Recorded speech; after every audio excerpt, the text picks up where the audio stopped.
मित्रों, आज की इस प्रेस कॉन्फ्रेंस के दो पक्ष रहेंगे।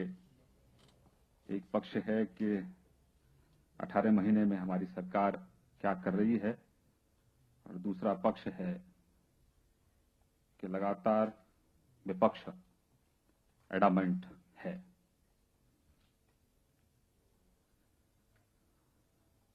मित्रों, 18 माह के अपने कार्यकाल में एनडीए सरकार ने देश के सामाजिक और आर्थिक विकास के लिए महत्वपूर्ण पहल की है। हमारी सरकार द्वारा समाज के सभी वर्गों के सशक्तिकरण, समाज कल्याण और उसके साथ ही देश के विकास को डबल डिजिट ग्रोथ में ले जाने का एक मजबूत आधार हमारी सरकार ने तय किया है। हमारी सरकार के 18 महीने के कार्यकाल में देश ही नहीं, दुनिया में भारत और भारतीयों का सम्मान हमारी सरकार ने बढ़ाने का काम किया है। हमारी सरकार ने देश को आर्थिक विकास के इंजन के रूप में दुनिया के तमाम दिग्गज देश स्वीकार करने लगे हैं।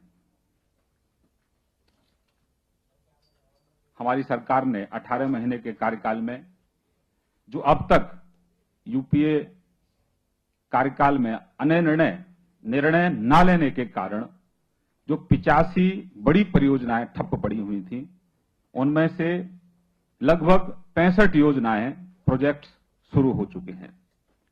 हमारी सरकार ने कोयले के उत्पादन को तेजी से बढ़ाया है। हमारी सरकार ने बिजली के उत्पादन को करीब 8.5% बढ़ाया है। आजादी से लेकर आज तक लगभग 18,000 गांव में बिजली नहीं है। बिजली तो बहुत दूर, वहां खंबे तक नहीं लगे हैं।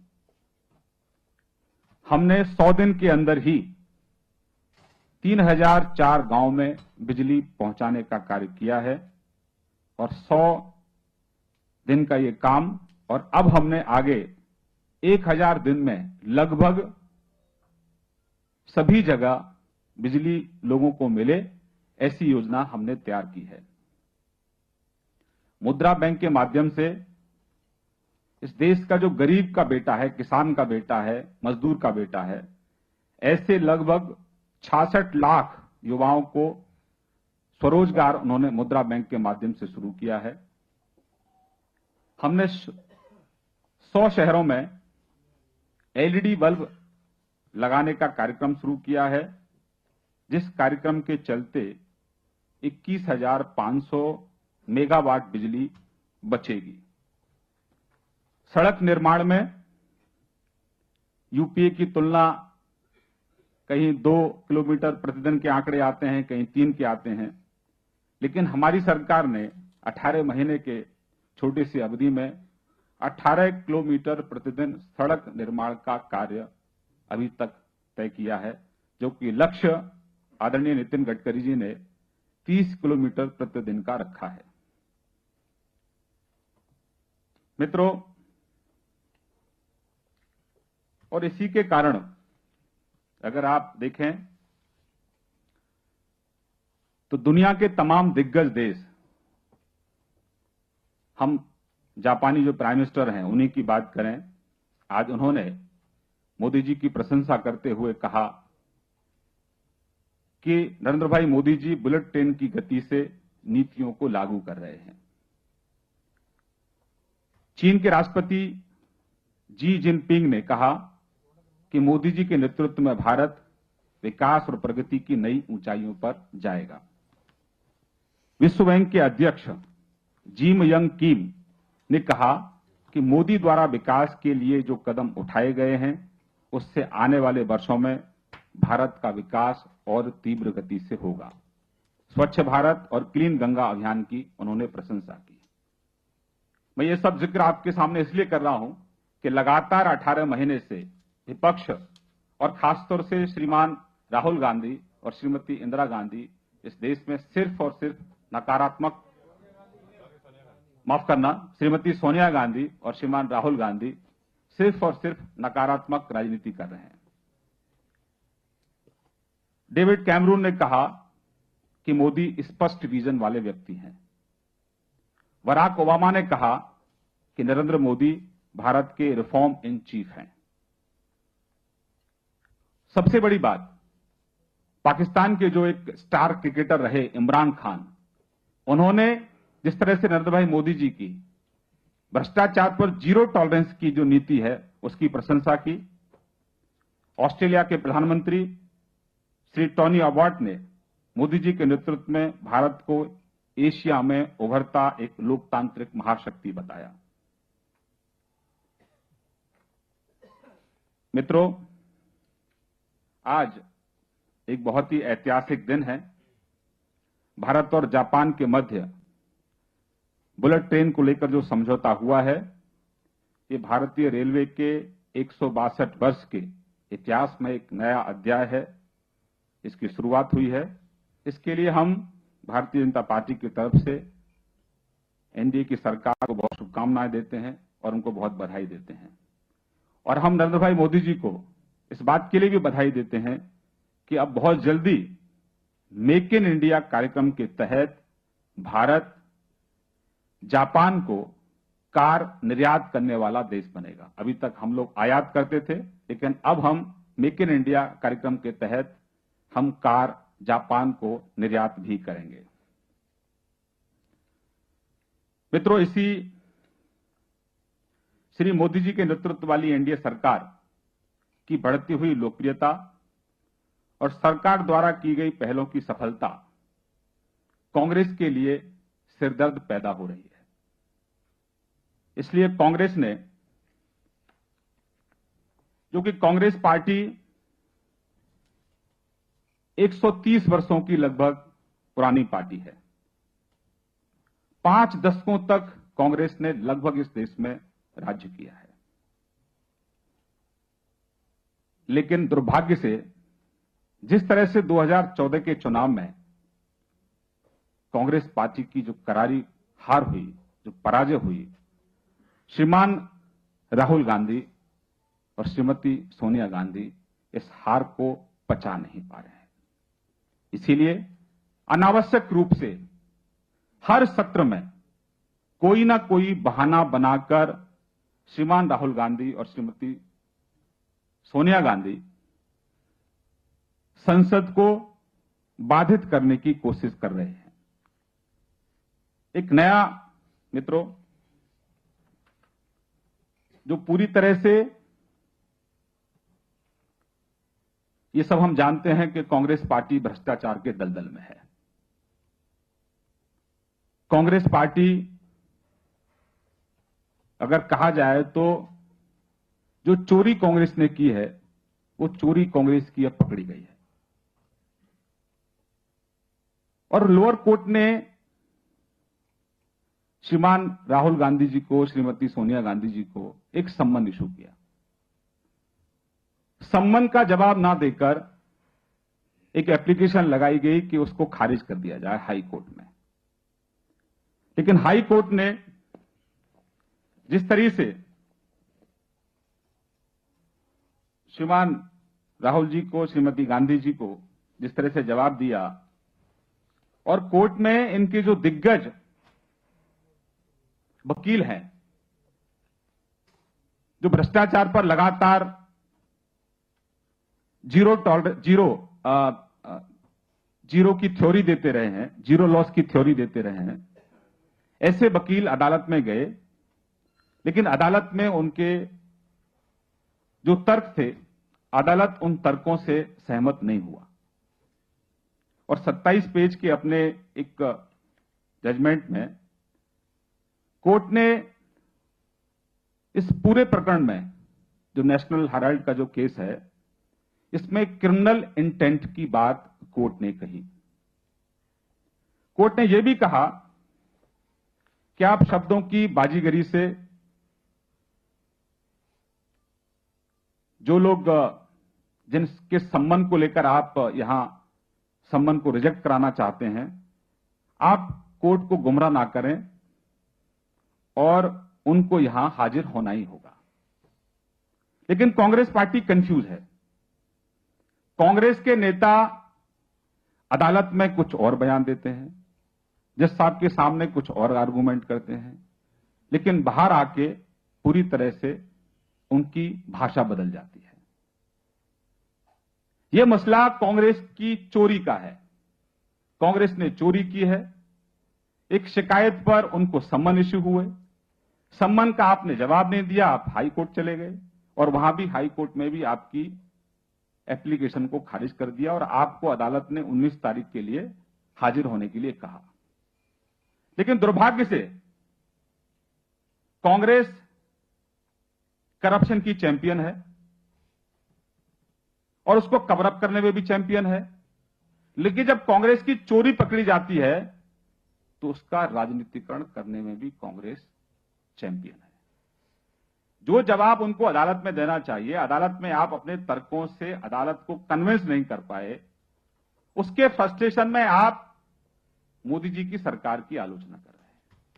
आप संसद को बाधित कर रहे हैं, आप संसद को नहीं चलने दे रहे हैं।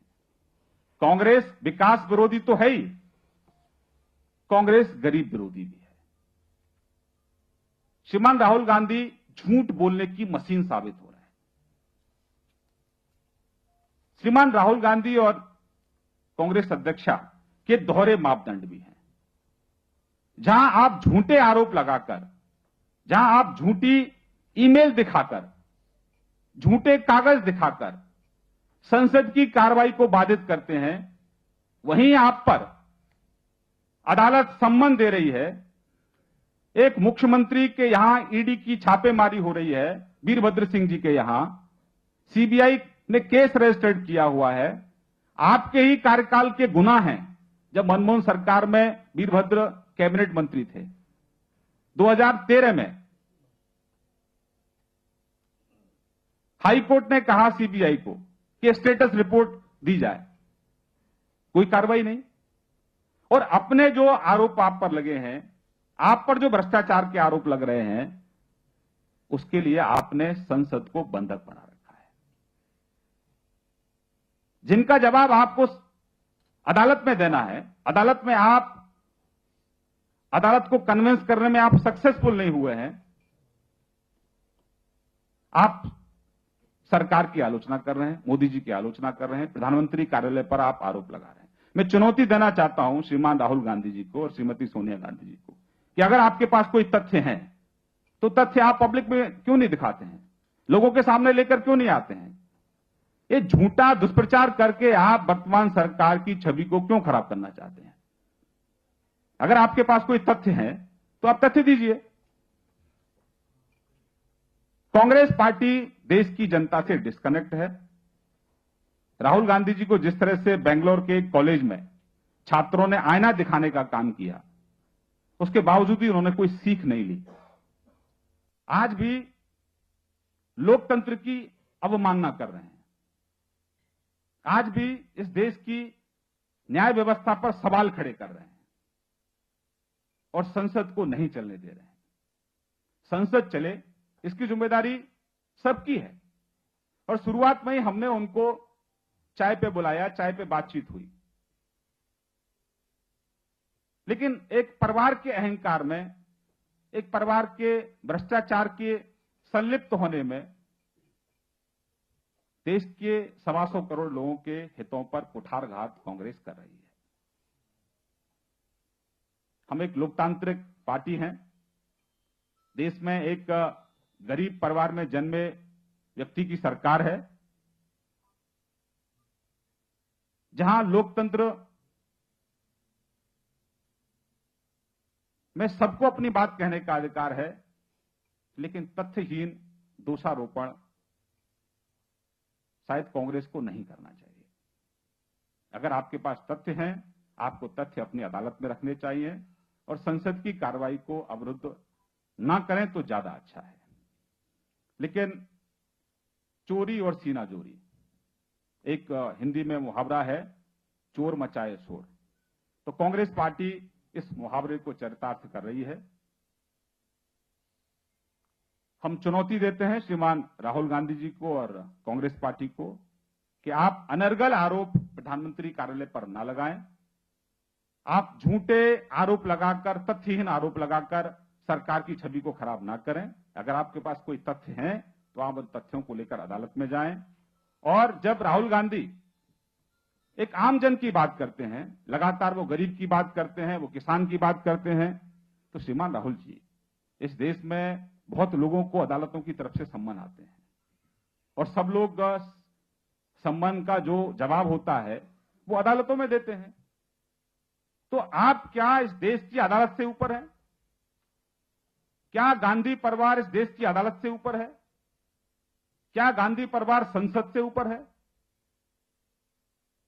तो ये आप ढोंग करना बंद कर दीजिए।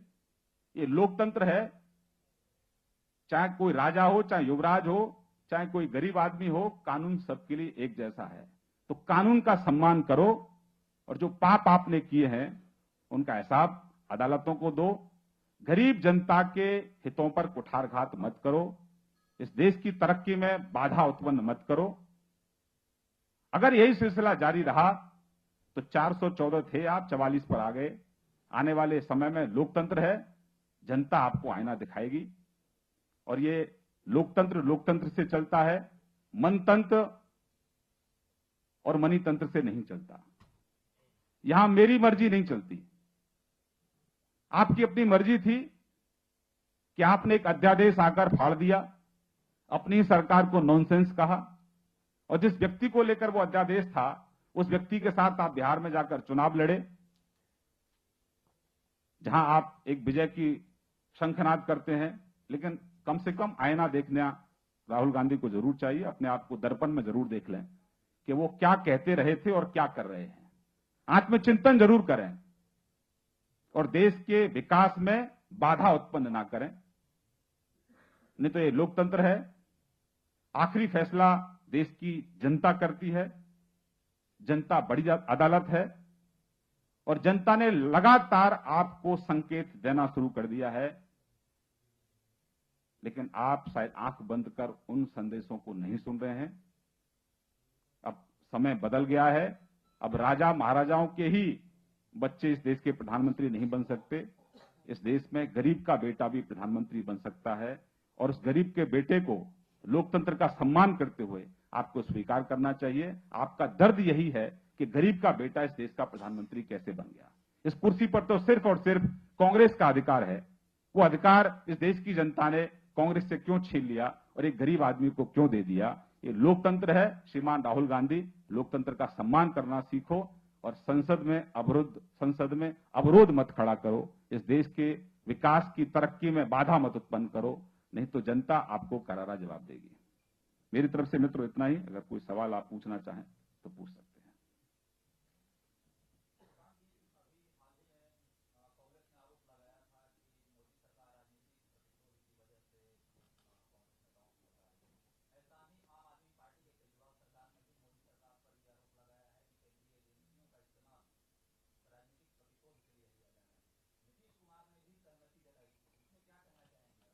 बेबुनियाद और मनगढ़ंत आरोप हैं।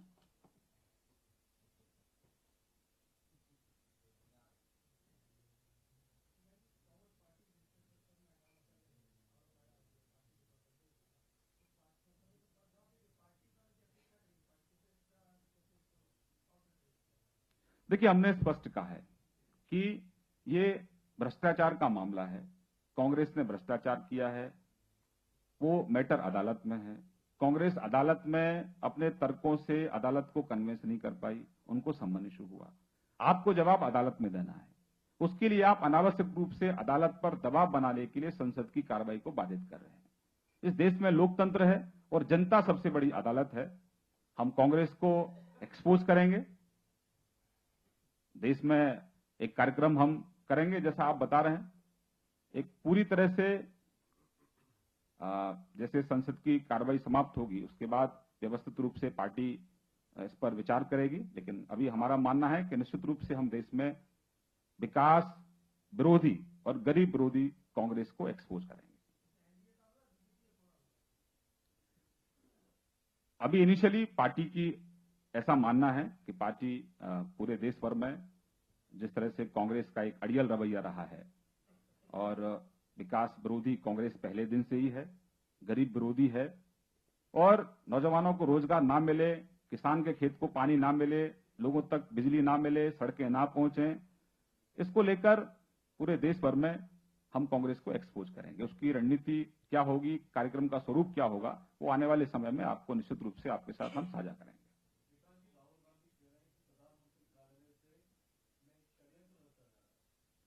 राहुल गांधी झूठ बोलने की मशीन है, हर दिन झूठ बोलते हैं और जब उनका झूठ पकड़ा जाता है तो वो चिल्लाते हैं। तो अब वो उनका झूठ पकड़ा गया है, तो हम तो आपके माध्यम से उनको ये कहेंगे कि आप उनको ये कहो कि आप प्रधानमंत्री पर आरोप लगाने की बजाय जो आपके गुणी वकील हैं उनको सलाह दो, या फिर स्वयं आप अदालत में जाओ। जो आपको सम्मन इश्यू हुआ है, अदालत का सम्मान करते हुए अदालत जो आपसे सवाल पूछे, अदालत में अपना पक्ष रखो। संसद की कार्रवाई को और प्रधानमंत्री की आलोचना से आपका कोई भला होने वाला नहीं है।